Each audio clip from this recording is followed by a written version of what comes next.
¿Qué tal amigos? Bienvenidos al canal. En esta ocasión le vengo trayendo un videito sobre esta bestia que es el submarino de la ruleta del mes presente. La verdad creo que está muy bueno.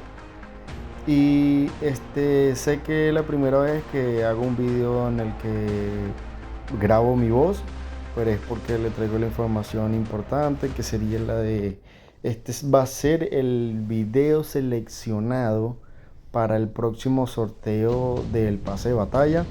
Recuerde que todos los sábados sorteamos un pase de batalla y no logré sacar este submarino, pero sí le tiré bastante la ruleta, no corrí con esa suerte. Cabe destacar que esta cuenta me la prestaron para hacer el video y traerle un contenido sobre él, porque sí, lo necesitaba, ¿ves? Entonces espero que se disfruten el video y vean lo maravilloso que es este barco.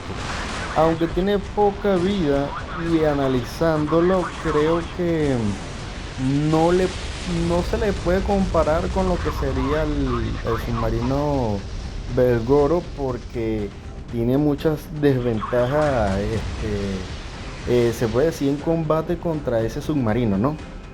Pero sin embargo este submarino contra buque es sumamente letal. Y bueno, veamos la partida.